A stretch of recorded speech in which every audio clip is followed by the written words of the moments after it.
With all the changes going on in the world, have you suddenly found yourself having to change the way you do things just to keep operations going? Today, Jase from Kaser Blasting is here to discuss the ways disruptions like raw materials and payrolls are reshaping his day-to-day business decisions. We cover hiring, ordering, and job flow to managing marketing efforts and sales. Is it a mad world out there, or simply a matter of changing the channel to a new station? Get ready to level up your powder coater game.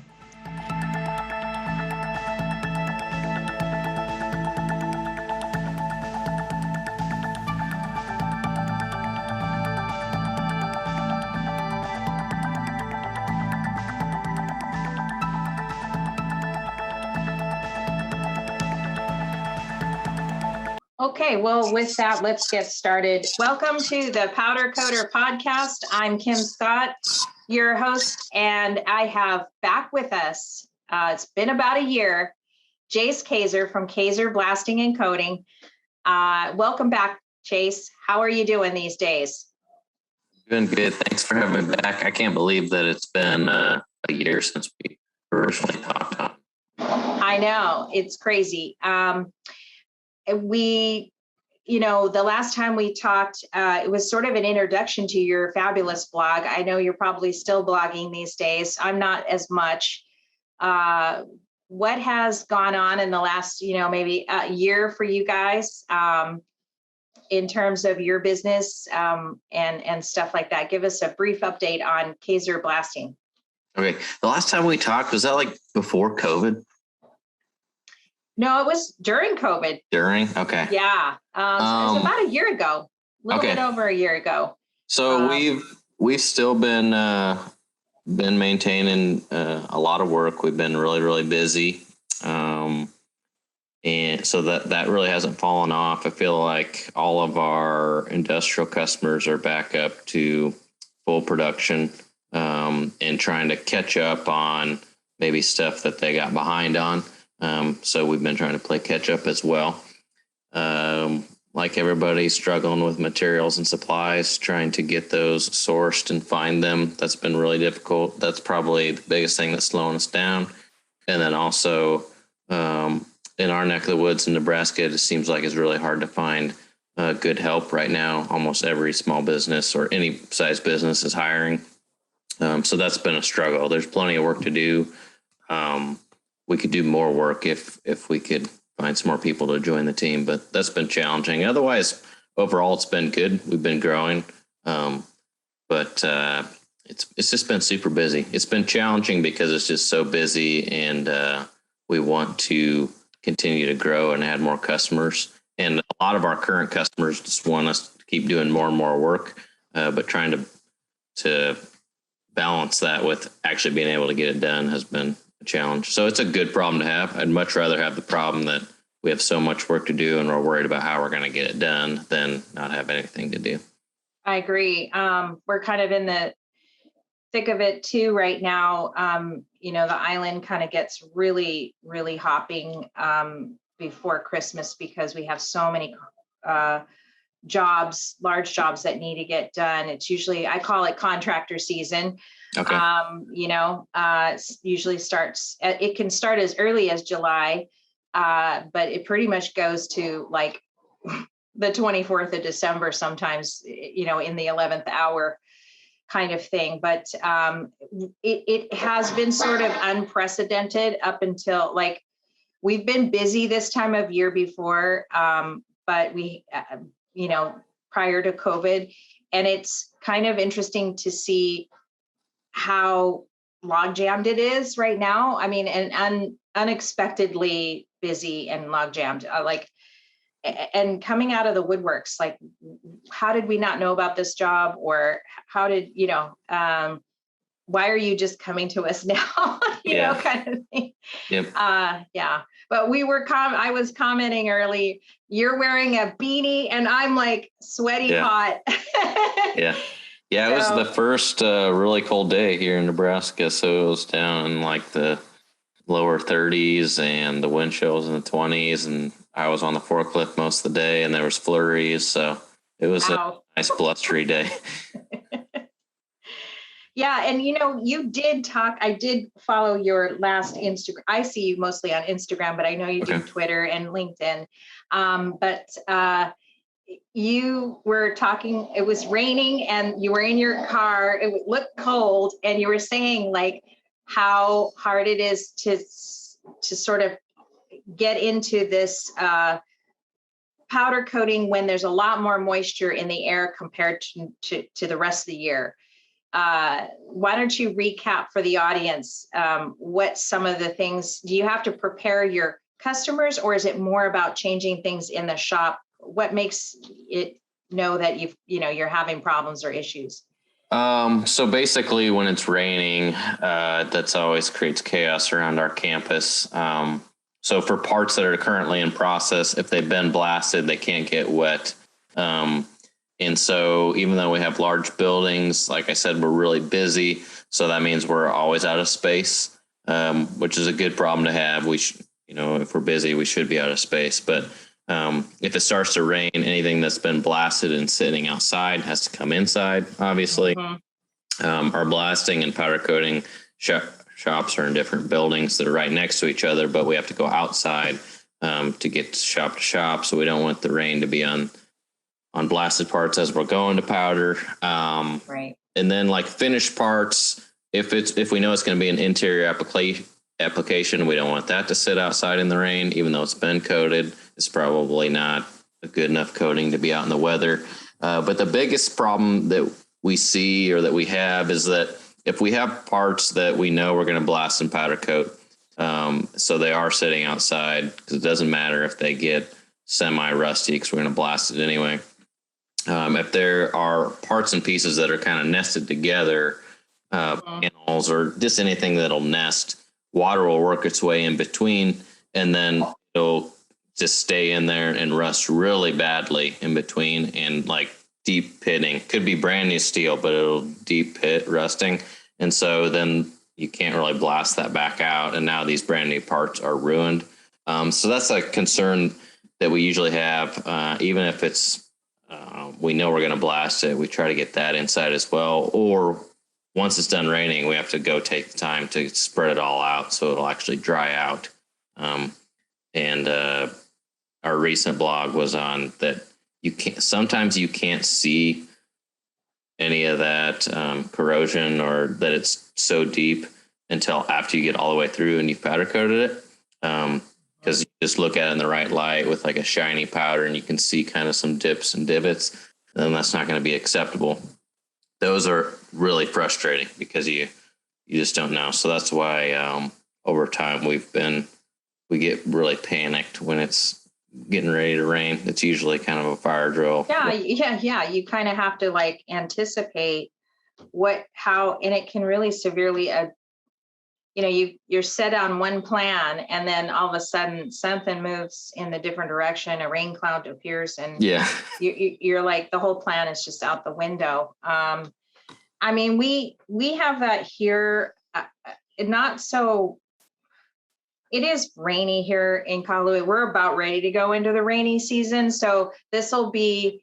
Last year it seemed drier for us. Like I don't remember as much rainy weather, but they are predicting more rain this year than last year. So it'll be interesting. We also have a canal in the back too, which kind of like starts to really rise up like a pond, or, like pretty drastically, because they never clean it out and it never drains properly. So, there have been times when it's literally been at the door for us. So, you do have to kind of, concern yourself with how you're going to go about getting through the day, I guess, so to speak, so. Yeah. And then we're going to be running into snow soon. And that's always extremely challenging, because then you've got icy parking lots where you're trying to load and unload, and a lot of snow can end up on parts, and that's not easy to get off of there. And so that. And you're mostly painting, not looking forward to winter. The solid tone colors, right? You're not doing a lot of, fickle kind of powders. You're not dealing with, it's mostly industrial stuff that you do. Is that true? We do some like veins, like a copper vein or so. And we have a few hammer tones as our stock colors. So usually general public for their lawn furniture and railings might pick that. But for industrial customers, yeah, you're correct. It's usually like out of an RAL deck.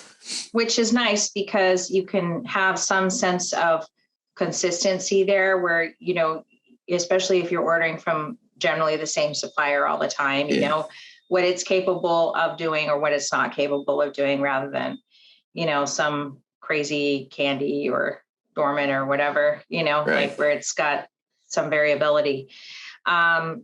So, but you're still having some hiring issues. And you said in your town, there's like one on every building in your town, like everybody is pretty much having a hard time hiring or finding people. Absolutely. How big is your population there? Ooh, that's a good question. I don't know. Not enough. That's the answer. I should know that, but it's reasonably good size in Lincoln. Omaha is the biggest city in Nebraska, but then Lincoln would be the second, and Lincoln's the capital. But yeah, everywhere it seems like especially small businesses, but really it doesn't matter the size of business. There's a now hiring sign almost everywhere. And I don't know. It seems like maybe that there's less people out seeking employment, but also it just seems like everybody's busy, which is a good thing. And so I think it's just kind of a combination of both. Everybody's busier, and so they're just looking for more people than they ever have in the past. And then maybe the people that are out looking for employment, that pool might be a little smaller. But it is a common problem. Almost everybody you talk to has it. I go through the kind of roller coaster of being really frustrated that we can't find help to being optimistic because we've had some good interviews.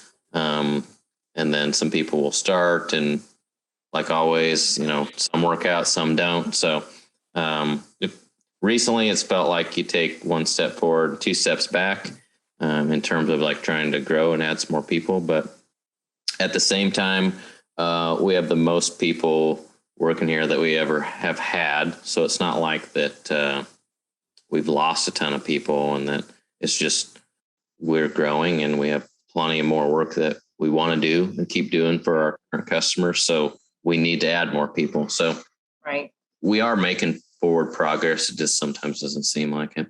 Are you any tactics that you're using specifically when you're looking or hiring?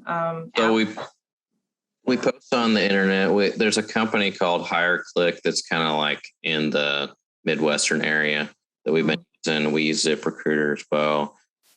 We utilize our social media, and like you can post jobs on Facebook, and I think we have one up on LinkedIn also. So we're trying to do that as much as we can. We've been thinking about lately, just like how are we getting in front of the right people?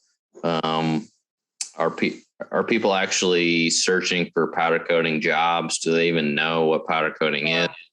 So we're trying to figure out like how do we get in front of somebody that wants to work in kind of manufacturing, manual labor environment, but doesn't even know powder coating exists. We haven't figured that out yet, but I feel like that we're missing out on some people that would enjoy it and would work really well. They just don't. They're not seeing the ad or, you know, not seeing the posting. So we're working on that. Yeah, I kind of agree with you. I mean, you know, we're a smaller proportion of the painting industry. And so people would just naturally just use that word probably when they're searching in these platforms, posting platforms and stuff. It is kind of strange because, you know, how do you write that perfect ad that attracts someone, the right person? Maybe that's for another podcast. Do you feel like you have some pretty competitive rates that you're paying people and benefits and stuff like that? I mean, where do you stand? I mean, do you feel that way? I mean, it's hard to compare yourself to another company or whatever. I think so. We've been working really hard on our benefits package. We were just ready to ramp it up before COVID. Then it hit. We kind of put it on pause, but we added some good benefits in terms of just like insurance and things. And I feel like I've raised kind of our starting pay over the past a year or so. It's quite a bit higher than what it used to be. And we're kind of having to do that because there's so many people hiring. So it's almost like everybody's just competing for the few people that are out looking for a job. It's not really like we're not necessarily competing against other coding companies. It's just every company. Company, right? Yeah. I feel like right now we're as competitive as we can be. And then obviously, we still have to think about our really good team members that are here and helping us get the work done. So we can't overlook all their effort and like put all this extra incentive on new hires and not, take care of people that already work here, because that's really unfair. So we're trying to slowly, add benefits to help. We're picking the ones that will help our team the most that are currently here. And then hopefully the incoming people will appreciate them as well. I'd like to snap my fingers and do it, but it's a slow process. We're a small business, so we can't just immediately all of a sudden offer everything that a huge 1,000-person company can right. Offer, so. Yeah. And in that, does that kind of, I don't know how much sales and marketing you currently do. I know you're pretty prevalent on several platforms, just as an information supplier, educational supplier, and stuff like that. Not necessarily trying to attract customers or drive business to you, but if you do currently have marketing efforts going on, is that hiring issue or worrying about getting more business coming in, where, how does that, is it playing a role in how you're marketing and doing your sales strategy, or is I it, gotcha. what I'm saying? You don't want to attract too much. It's always intertwined. So it's again, that's a roller coaster for me. It's kind of a day-to-day thing. So when we're struggling to find help and some of our current customers have a ton of projects that they're pushing to get done, and someone calls in sick or someone's late, to where I feel like our current team, we're down for the day, we're behind already. And then I get 3 or 4 things that come across my desk that I need a quote. It's hard to be optimistic and be like, yeah, I want to quote this and be aggressive and get it, because in my mind, I'm thinking there's no way we can get this done. But then there's other days where production goes really, really well. And everybody's here and we get farther down the schedule than I thought. And so if stuff's coming across my desk that day, then I'm super aggressive. And so it's a daily thing. Kind of a luck of the draw kind of thing, right? It's very intertwined. I try to always just err on the side of just say yes, because I'll regret it if I don't. And we'll just find a way to get it done. Yeah. So. I know what you mean. Yeah. Ross and I kind of learned that concept a long time ago, is just say yes. Yeah. Because you don't know what's going to happen. Somebody could duck out at the last minute, and then what? Where would you now losing out? Right.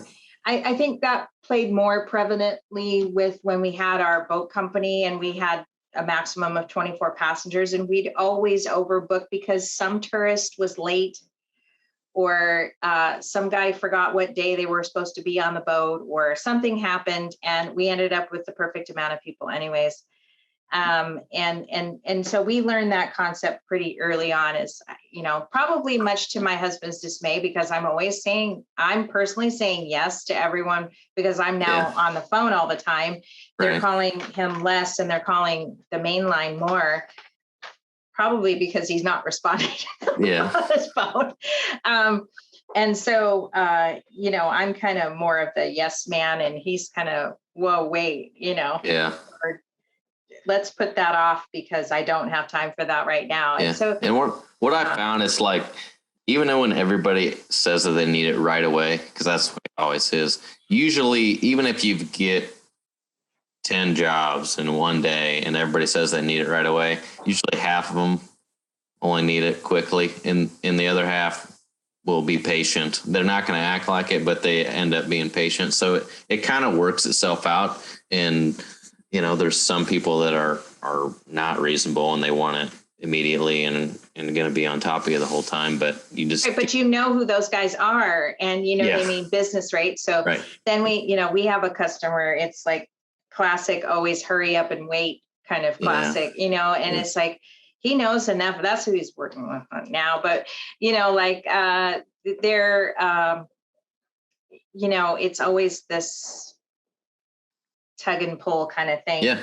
But it's like you just piece it all together, and that's why I don't, like you said, if you say no to a couple people, then all of a sudden a few other jobs fall through, and it's like, oh, well, I guess we did have time. So I'm just a positive, I'm always thinking positive, right? So it'll work out, instead of no, afraid, kind of thing. But now let's move on to chemical shortages. I have been seeing some discussion in the forums and some of the Facebook groups that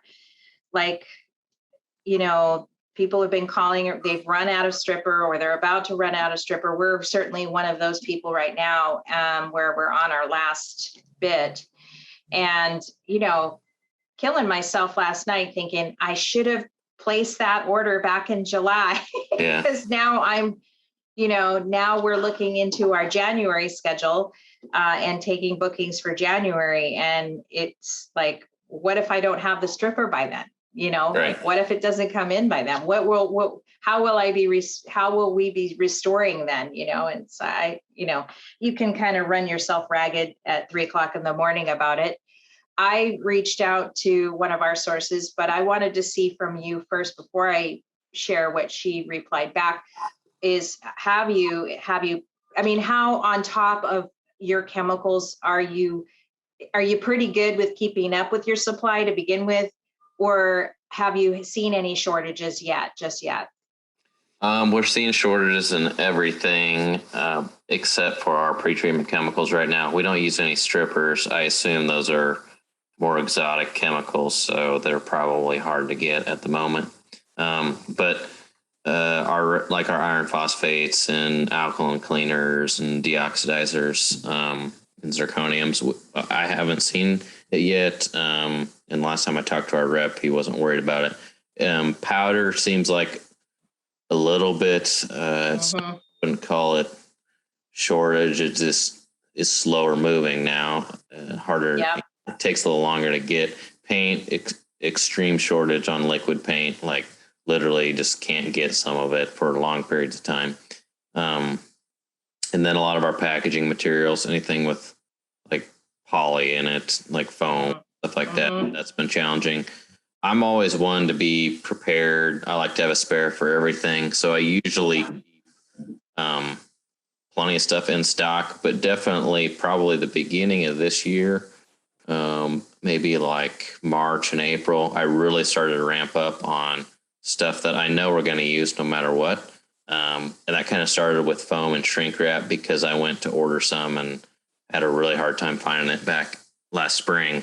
And so then I just started ordering enough for a couple months, because they're like, well, you can order as much as you want, but you're not going to have it for 2 months. And then it's like, okay, if we don't have foam, we can't do anything, because we have to have that to package, parts.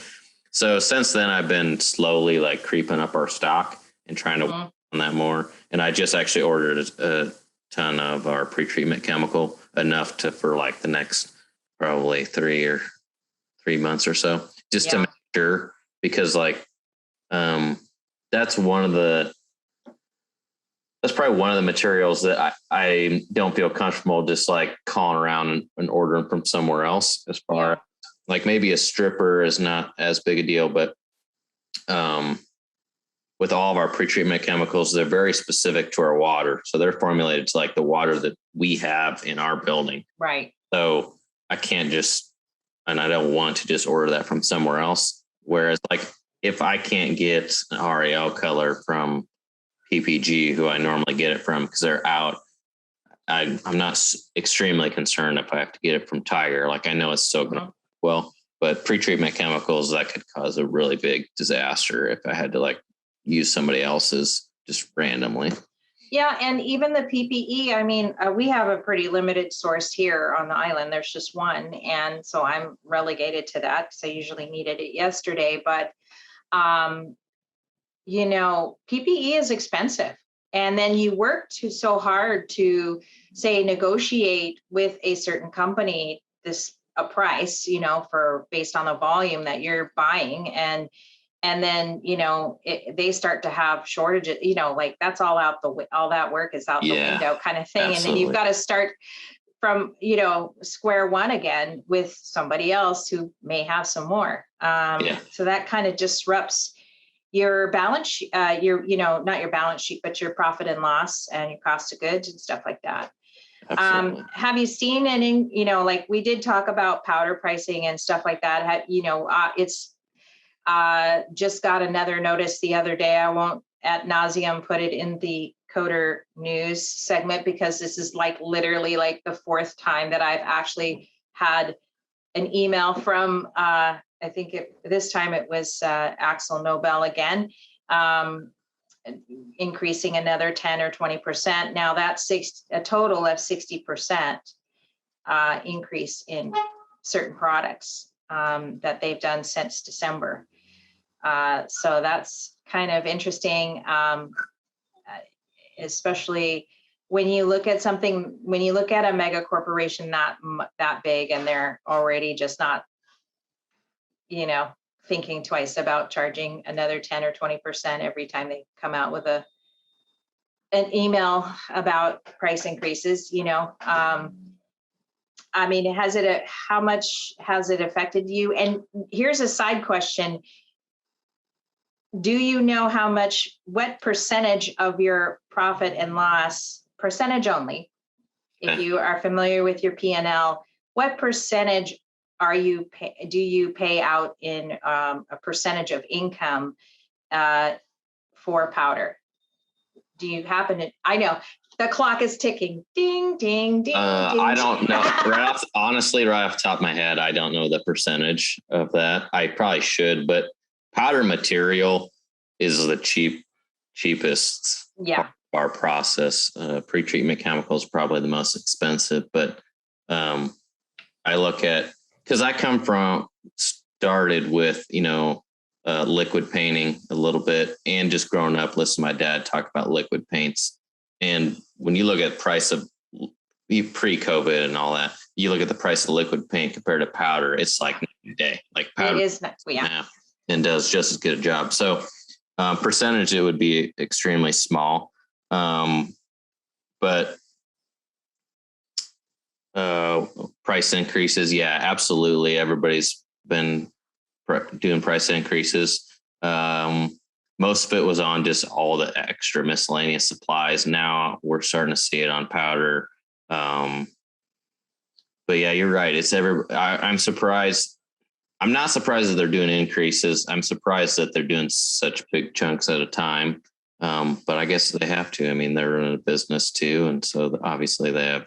Right. They have to keep up decisions. But yeah, it's always, seems like always 10%. The thing that's been a little bit frustrating is I wish the communication was a little better. And I always like about how communication is important and wish reps did a better job. But it sucks that they're increased their prices. But like we also will just increase our prices to our customer. Because like nothing's really locked in anymore. Even if you had something quoted, like now everybody pretty much understands that price is volatile. But I like to like let my customer know, like, hey, especially if it's a repeat customer, like next month we're gonna have to, raise it so much.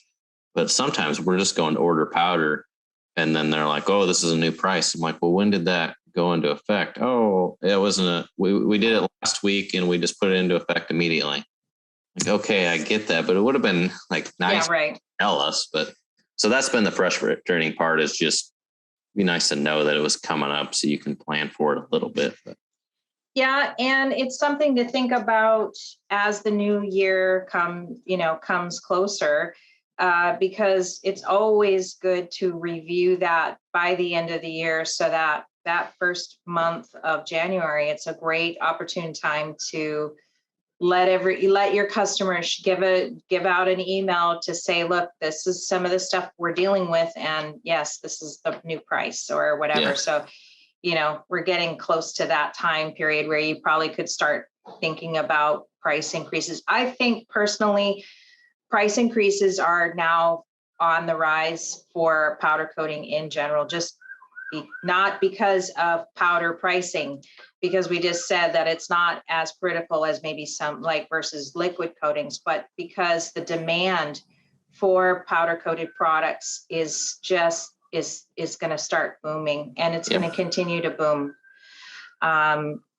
Talking about your abrasive blasting, because you do a lot of blasting. What about that segment for you? Have you seen a lot of, I haven't totally seen a lot, and I haven't seen any disruption. We just ordered we order from GMA, their supply of garnet works for us. And I was amazed at how fast it came from Texas. I mean, I literally ordered it 3 weeks ago and it came yesterday. That's very fast. So you haven't seen any disruption there or price increase there, have you? So in our main blast unit, we use steel grit, and we're able to recycle that. So I don't have to buy steel grit very often. It's usually only a couple times a year. So I haven't placed an order recently. Since it's steel grit, it's going to be more expensive because steel prices are higher. They've seemed to kind of level off and come down. So that might not be too bad. Crushed glass is another one. I haven't ordered that in a while because I usually order enough for like almost a whole year when we order it. Aluminum oxide, we do order that directly from GMA. I didn't read the email, but I got an email from GMA and then it said price increase this afternoon. So I assume that's probably on the aluminum oxide, and it might get to 10% like everything else has been going. Right. Yeah. I had Pete on from GMA a few months ago now, and he said they were pretty, I don't know if he necessarily said it in the podcast, but maybe after the show, we kind of had been talking. He said they were quite secure with their, despite all these disruptions and stuff, they were actually really quite secure. In fact, they just had secured a new mine.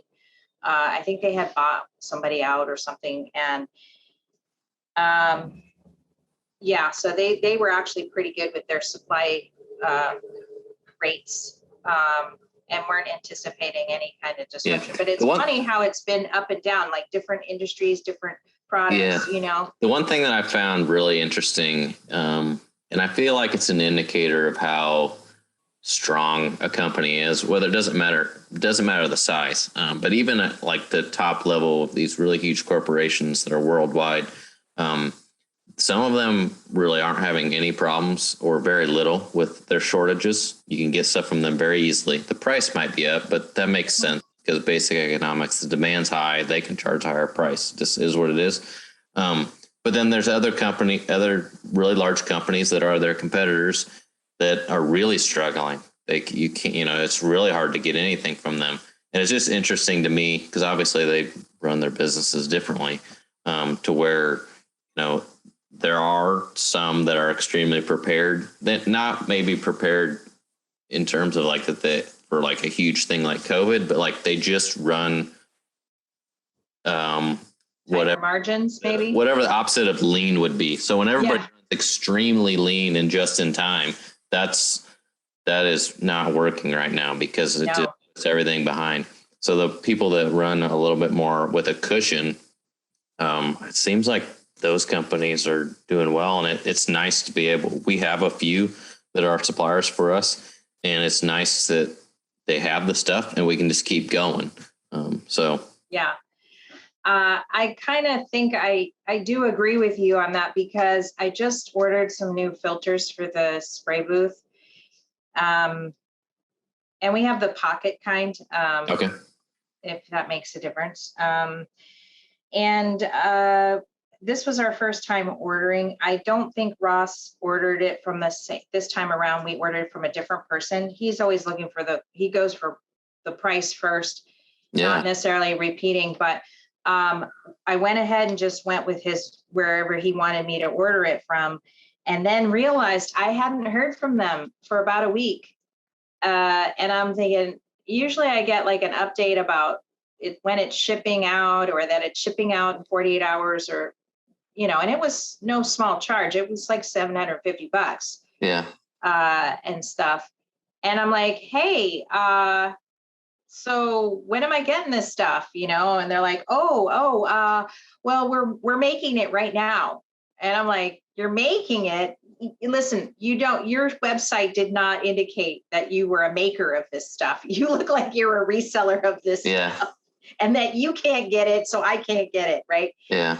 And then yesterday I said, well, you let me know, because I'm thinking at this point, maybe it's a scam, or maybe I'm like going to wait. It's on the slow boat to China, so to speak. And oh no, we'll get back to you. And then I said, hey, never, then I had to email again. And they're like, oh, it's going out today, but I'll get you the tracking later. And I'm like, okay, here we go. Some more of this stuff, right?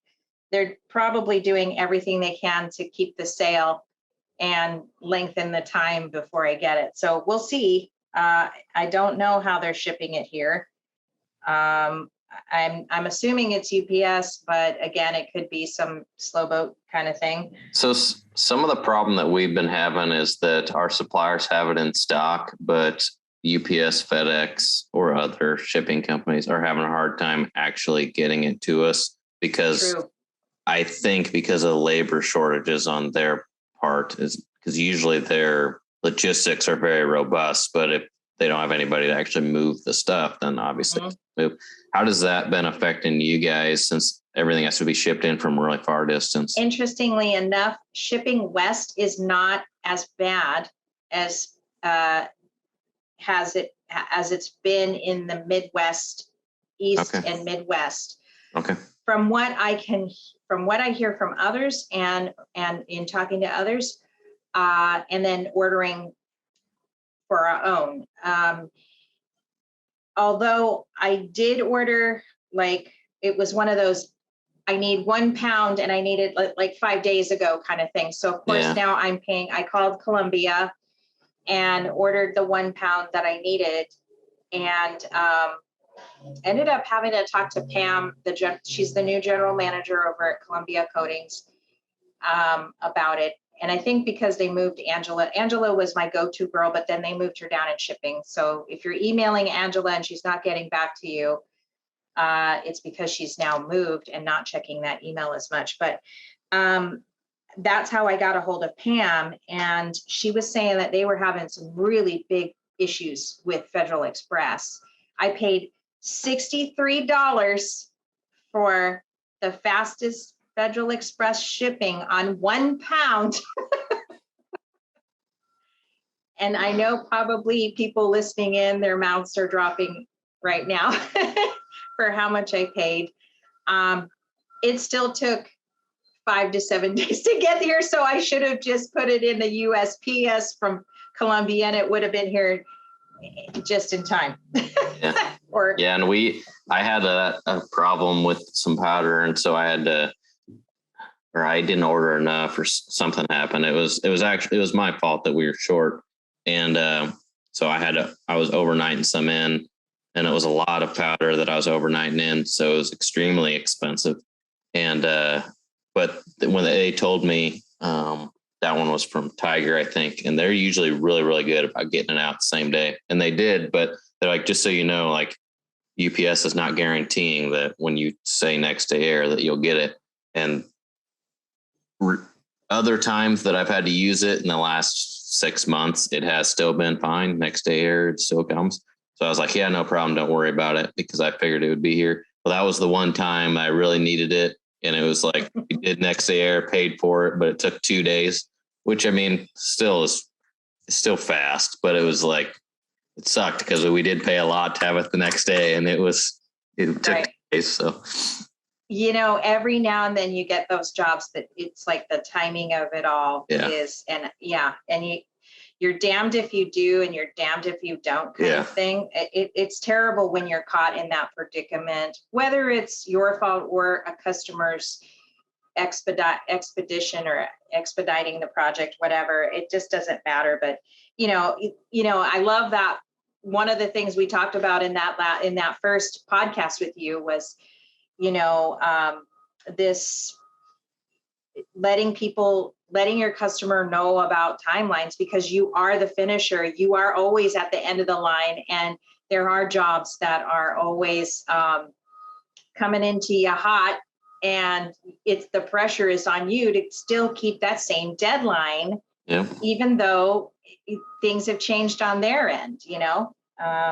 It's not fair, but why don't you, for the audience sake, why don't you maybe recover that again? Because it's such a critical thing to know and to be reminded of, like how important it is to have all your ducks in the row, because there will be a time when that happens. And it's just so critical to keep your integrity as a coder and keep those work under pressure and, still produce a quality finish. Yeah. So I was just talking to Chloe about this the other day. I feel like our backs are always against the wall, and our customers always just put us in a corner, and we have to figure out how to get out of it, and deliver. And it seems like even more than ever, we are like responsible for making sure that the project gets done on time, because now like anything and everything is causing delays and the project behind. So when it gets to us, it's definitely past due, and we really have no room for error, which is why I've been trying to bring our stock up and make sure that we have all our supplies here, because like we can't, if we're going to miss it by like, if it's going to take a day longer, like that's huge, because it's already like 3 weeks past right now and it's getting to us, because it's everything. That's just the way the world is right now. So we are trying to communicate that. We're still trying really hard to schedule ahead, because like, if you know that you're going to send it to us in 3 weeks from now, tell us. It'll be easy. If we get it on the schedule, no problem.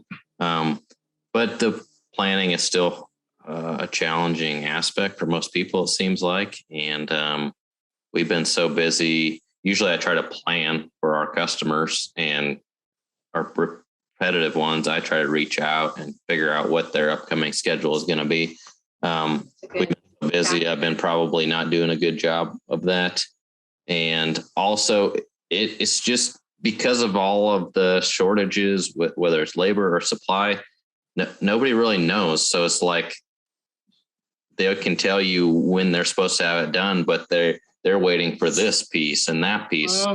Know when it's going to get to you. But yeah, you're right. Once it gets to us, we're the last ones in line, and we never have enough time, but we still have to make sure it looks good. So we're just trying to be overly prepared. And our biggest downfall right now is we need a few more people on our team so we can deliver in at midnight when we have to get it done. We have enough people to accomplish it. So yeah, those gates that you saw just now getting into the oven there is for one of the billionaires that has just moved to Hawaii, because there seems to be more and more. Well, that sounds like a good customer to have. We're helping out. We're not the lead on it, but we're certainly helping them finish the job.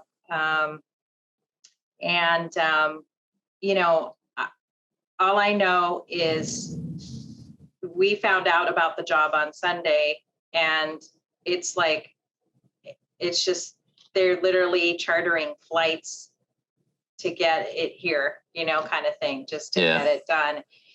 And they're paying expedite fees. They're paying extra fees for shipping. They're paying extra fees for shipping powder. They're, all of but the thing is billionaires can afford it. Yeah. Because inflation is good for them, right? Hyperinflation is good for them. It just makes their stuff grow. And so they don't mind paying all those fees. Let me share my screen, because I want to talk about this concept, and I don't know how to feel about it, but I just want to share it with the audience. And for those listening in, I will explain. I'll read it. Of course, I'm a fan of George Gammon on YouTube. If you are interested in economics and maybe explaining sometimes what the Fed does or what some of these larger central banks do for a living, and how they affect our lives, I do like him because he tends to explain it on the background that you don't see. You see Janet Yellen and you see all these, Powell and all these people talking, but what does it mean, right? Or the interest rates going up or down, and what does it mean for the average American, right? But this is kind of almost about 10 minutes into this latest one, but he's talking about hyperinflation versus deflation. It was a very interesting segment, but he brings up this guy who was an industrialist. So let's just say an equivalent to a billionaire that we know today. And he had a huge empire in industry in Germany during the Weimar Republic in the 1920s. And he basically justified inflation as a means of guaranteeing full employment. I'm not sure that relates to that doesn't necessarily solve your problems, Jase, but I found it kind of interesting that he was actually saying it was a good thing. And the reason for it is because it's something desirable as the course of a course open to a benevolent government. And, the Weimar Republic, they were just printing money beyond. And their dollars, people were picking up the marks and throwing them into the classic, burning them in the stove because they were worth more, heating up the house, or carrying them to the store for a loaf of bread in a bucket or a container, like some kind of a truck of something, just to buy groceries. But I found it kind of interesting. I think obviously there's a lot to discuss here in his video, but it kind of shocked me. I never thought of it that way. And they thought that he was very bold to say that, it's not a nice thing to say about humanity or about what they're doing in manipulating people. But it seemed like it works. It may not be the same now today with our economy, but I found that was a very provocative thing to say back then, Yeah. Yeah. Obviously, there's inflation going on because the price of everything is going up. But yeah, I wish that it was driving our employment up a little bit because, we're definitely still struggling to find people. Well, and I think that because of this COVID thing, I think, and I noticed this when we had the Great Recession, is a lot of people just left the workforce and they never came back.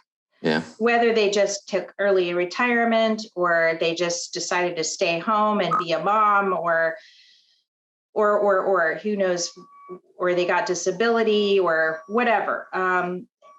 I noticed that then, and I'm noticing it now again. This is a different circumstance. Obviously, we all stayed home or tried to stay home or whatever.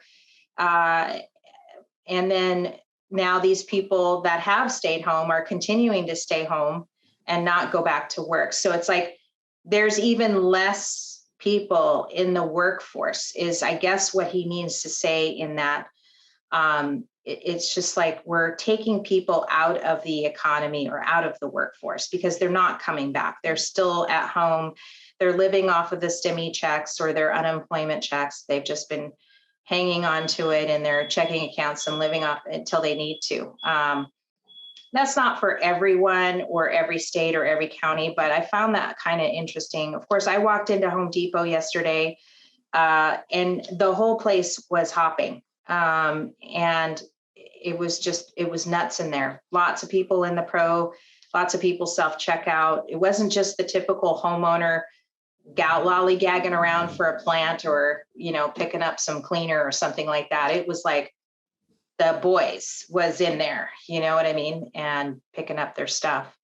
So I think there's just less people in the workforce. Yeah. I actually just thought of something when you said that, like some people aren't coming back to the workforce but another thing that I hadn't really thought about till now is like when COVID kind of happened and all the subsequent things that have happened after that, it was a pretty big shakeup, but it also actually added some new job types actually that didn't exist before, at least in our area. Like you can pretty much order anything from anywhere and have it delivered to your door now. That didn't used to exist. And it's very easy to get that accomplished very quickly. So there's a lot of people that used to work somewhere else that are now doing those delivery services. And then when everybody is forced to work from home for a while, I mean, they've probably gotten other better jobs working from home now.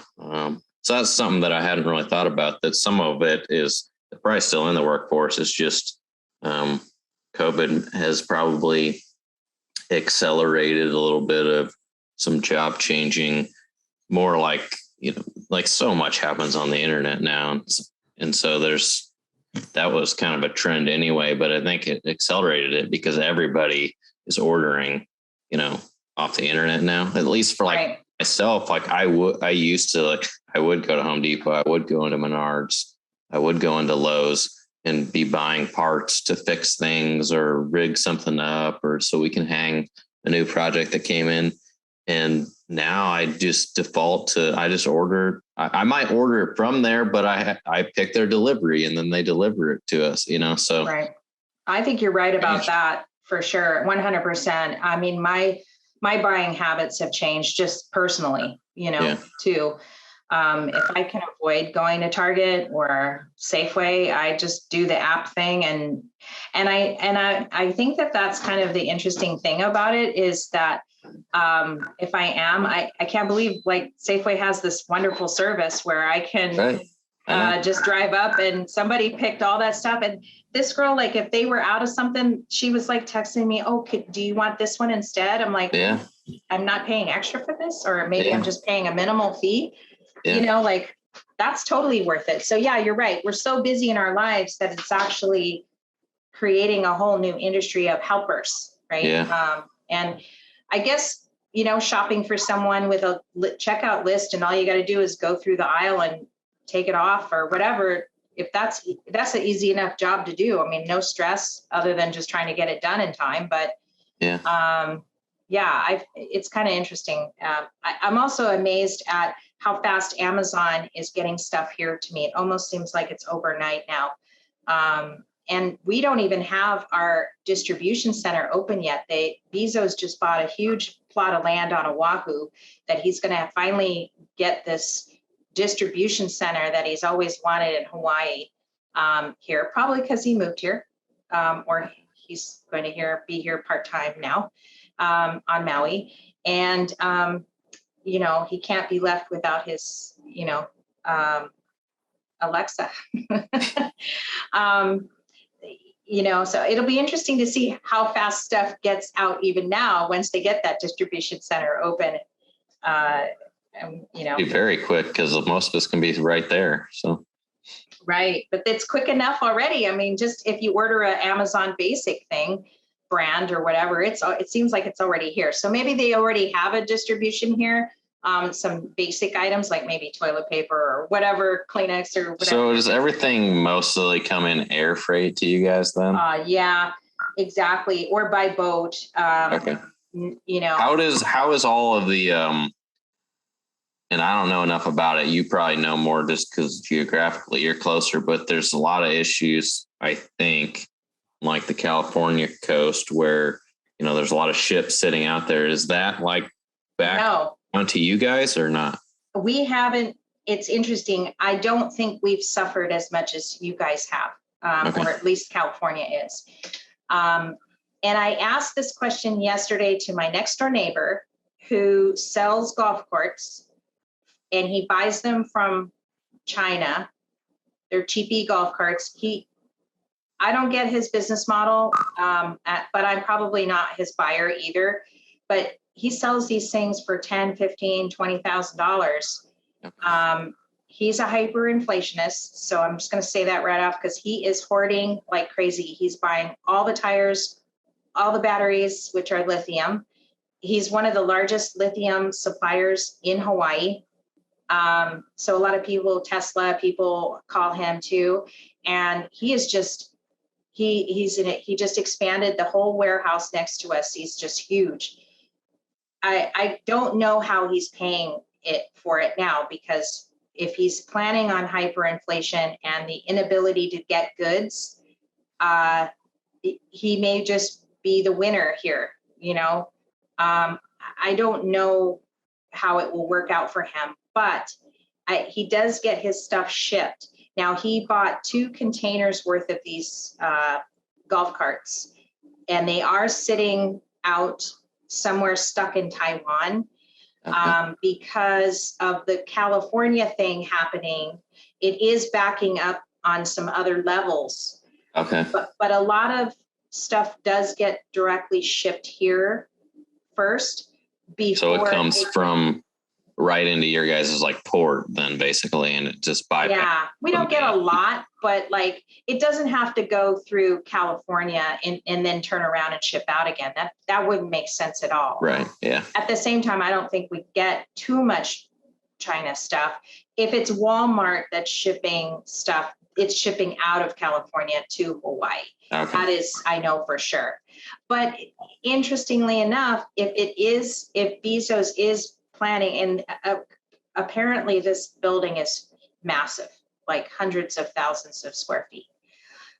They have to build it, but that could be a way for him to kind of mitigate other things, you know, with the California debacle. Maybe that's another way for him to kind of mitigate that problem and make Honolulu more of a Pacific distribution space. Yeah. You know, we talked about that in the last podcast that I just did with a good buddy of mine, Ian, who is he is a welder who specializes in shipbuilding and repair specifically around Pearl Harbor. I mean, there's lots of shipbuilding going on. But his goal is to, his big global goal is to make Hawaii a shipping region, like shipbuilding, like building big ships here. And it'll be interesting if he can attain that goal. It's a fairly large one, but I just love that ability or ambition that he has, because that means he sees potential. I mean, we've got Guam out there, and we've got, you know, but will be interesting to see. Of course, it also plays into the whole Hawaiian navigator story, you know, that the Hawaiians were, you know, world or Pacific wide travelers, right? They weren't just going from point A to point B. They went all over the Pacific, and even to the American West, you know, and South America. So kind of interesting. I hope he makes his goal. It's going to be a big one, but he's got enough energy to do it. So if you haven't listened to that podcast, please do, because he's so inspirational to talk to and listen to and stuff. So, well, that's awesome. I loved talking to you today. I think we covered it all. Did you want to cover, we talked about a lot. We did talk about a lot. I can't really think of anything else. Yeah, well, it's good to know that you guys are doing really well and continuing to grow. If you need a job, call Jase. Please. You could also put an ad up on the Powder Coating Near Me website.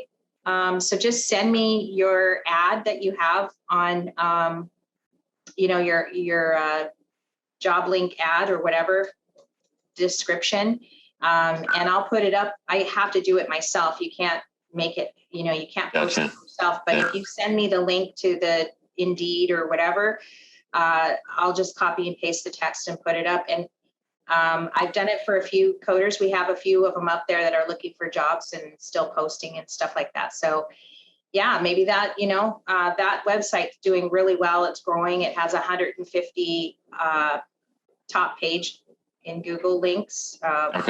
stuff like that. So a lot of coders are getting links, clicks to jobs from there. And I hope to do an update on that soon too as well. But anyways, it's always great to have you, Jase. Thanks for coming on the show.